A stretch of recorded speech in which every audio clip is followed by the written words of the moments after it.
हमें केवल एक नियम लेना है, निरंतर नाम जप करने का। मन की वृत्तियां ऐसी बन जाएं कि नाम जप के बिना हमें एक क्षण भी चैन न पड़े। तद स्मरणेन परम व्याकुलते, हर समय हर क्षण नाम जप। नाम भजन के कितने प्रकार हैं? नाम भजन के 3 प्रकार हैं, नाम जप, नाम कीर्तन, नाम स्मरण। 3 प्रकार से नाम का रसास्वादन किया जाता है, जप के द्वारा, स्मरण के द्वारा और कीर्तन के द्वारा। ये जप क्या है? प्रभु के जिस नाम में रुचि हो या जो नाम गुरुदेव ने दिया हो, उसी नाम की बार बार आवृत्ति करना, बार बार जपना, इसी को जप कहते हैं। तो जप कितने प्रकार का होता है? ये जप 3 प्रकार का होता है, साधारण जप, उपांशु जप और मानसिक जप। ये 10 गुना पूर्व से होता है। विधि विधान से यज्ञ जो किए जाते हैं, उनसे 10 गुना फल साधारण जप में है। साधारण जप से 1000 गुना फल उपांश में है और उपांश से 1,00,000 गुना फल मानसिक में है। मनुस्मृति में ऐसा वर्णन है। साधारण जप क्या है?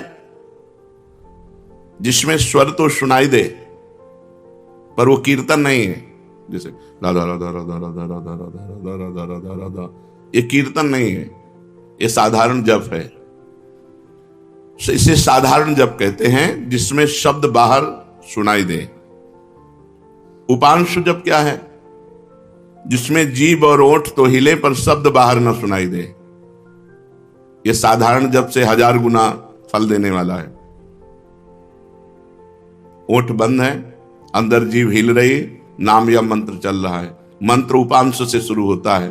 मंत्र 2 ही प्रकार जपा जाता है, उपांश और मानसिक। नाम 3 प्रकार से जप होता है, साधारण जिसे वाचिक कहते हैं, फिर उपांश और मानसिक। साधारण जप से उपांश 1000 गुना श्रेष्ठ है। वो जिह्वा चलती है, ओठ बंद रहते हैं, शब्द बाहर नहीं सुनाई देता। मानसिक जप, जिसमें जीभ भी न हिले और न ओठ हिले, केवल मन से मंत्र का जप करना। जैसे ऐसे शांत बैठे, कोई हरकत बाहर नहीं दिखाई दे रही और अंदर मंत्र चल रहा है, नाम जप चल रहा है। इसे मानस जप कहते हैं। सुना है श्वास के द्वारा नाम जप करने से जल्दी लाभ प्राप्त होता है। हाँ, श्वासा श्वासा नाम जपे दुविधा रहा न कोई भी श्वास खाली न जाए, उसमें नाम जप करे तो दुविधा अर्थात भगवत प्राप्ति में कोई संशय नहीं। प्रत्येक श्वास की गति की ओर लक्ष्य रखो। हर श्वास के आने जाने में श्वास के साथ नाम उच्चारण करो। अगर ऐसा नहीं बनता तो उपांशु के साथ श्वास जोड़ो, जिह्वा हिलाओ, नाम या मंत्र जप करो ओठ बंद करके और श्वास के साथ। आरंभ में माला काउंटर जो आपको सुविधा पड़े वो ले लो और श्वास कई नाम कई मंत्र ऊपर खींचने पर छोड़ने पर श्वास प्रश्वास में जप करें। धीरे धीरे मन लगने लगता है, क्योंकि बिना मन के छूट जाएगा श्वास की गणना छूट जाएगी। हर श्वास में नाम जप करना है। स्मरण क्या है? स्मरण युक्त जप किसे कहते हैं?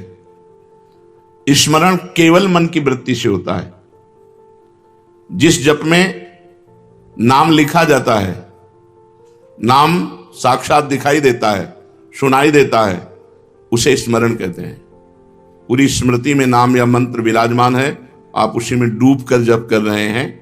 ये केवल मानसिक होता है, ये न वाचिक होता है न उपांश होता है, ये होता ही मानसिक है। इसीलिए प्रायः इस पर ज्यादा देर साधक टिक नहीं पाते।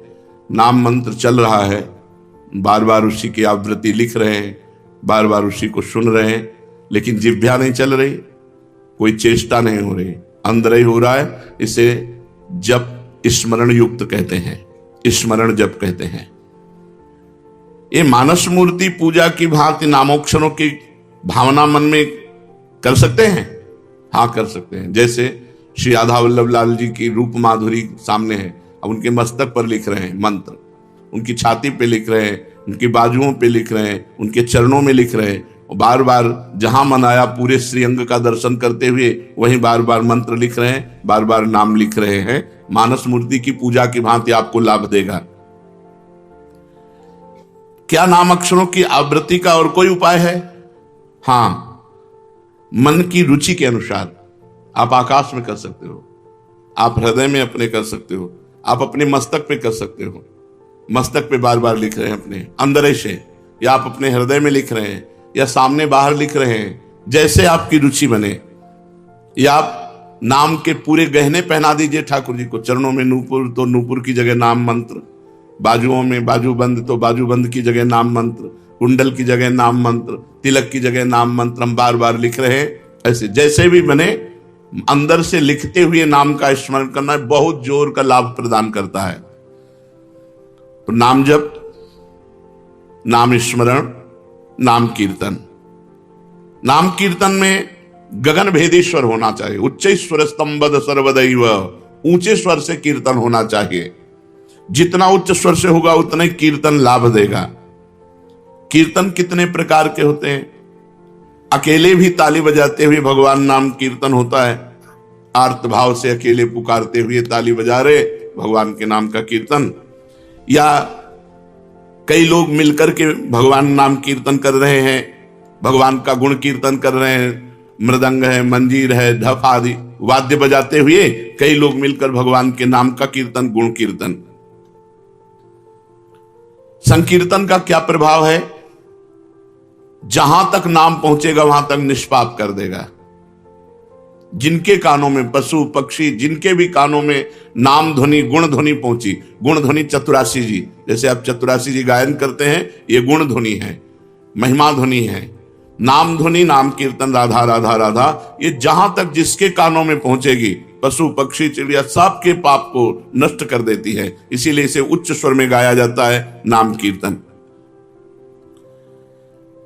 यहां तक कि जड़ वृक्ष भी पवित्र हो जाते हैं, वो जगह पवित्र हो जाती है जहां नाम कीर्तन होता है।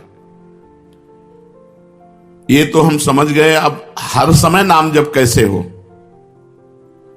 भगवान के नाम में महत्व बुद्धि होने से, अपनी भूल पर पश्चाताप होने पर, मैं क्यों भूल गया इतने सेकंड नाम, और बार बार नाम की आवृत्ति अभ्यास करने से, अभ्यास की कमी के कारण, महत्व बुद्धि ना होने के कारण, भूल जाने पर पश्चाताप ना होने के कारण आपका भजन छूटता है। पूर्ण विश्वास करो, इसी नाम से सब कुछ हो जाएगा। नाम में रुचि हो जाए, नाम में प्रेम हो जाए, यही हमारी साधना की पूर्णता है। विश्वास और प्रेम ही भजन है। भजन क्या है? विश्वास और प्रेम। नाम में रुचि और विश्वास, एक इसी नाम जप से सब कुछ हो जाएगा। नाम में ही विश्वास और नाम में ही रुचि, इसे ही भजन कहते हैं। और भजन करते हुए भी यदि भजन में रुचि नहीं हो रही तो 10 नामापराधों में कोई एक अपराध बन रहा है, उससे बचना चाहिए। पहला, संत पुरुषों की निंदा। ये बड़े बड़ों से बन जाता है। जिनको अपनी साधना का गर्व होता है उनसे जरूर बन जाता है अपराध। वो दूसरे को लघु समझते हैं, हेय समझते हैं। और जहां साधना इस बात की है कि सबको अपना भगवान मानना है,